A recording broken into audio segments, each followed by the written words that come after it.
Brahmanbaria Rasulpur cosmos ফুলের বাগানে দৈনন্দিন বাড়ছে দর্শনার্থী তরুণ-তরুণীদের ভিড়।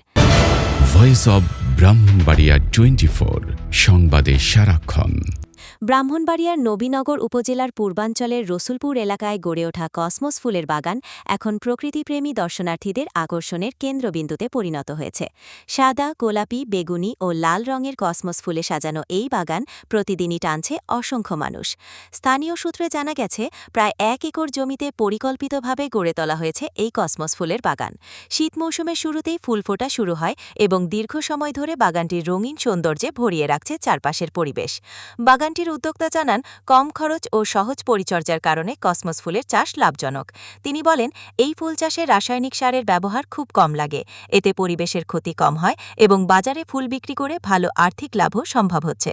দর্শনার্থীদের সঙ্গে কথা বলে জানা যায়, প্রাকৃতিক সৌন্দর্যে ভরা এই ফুলের বাগান মানসিক প্রশান্তি এনে দেয়। কেউ পরিবার পরিজন নিয়ে বেড়াতে আসছেন, আবার অনেকে ছবি ও ভিডিও ধারণ করে তা সামাজিক যোগাযোগ মাধ্যমে শেয়ার করছেন।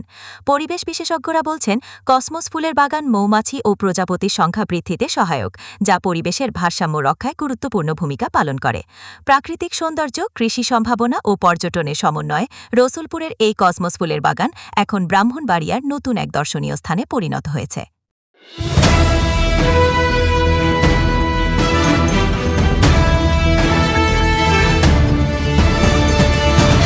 ভয়েস অব ব্রাহ্মণবাড়িয়া 24 সংবাদে সারাক্ষণ।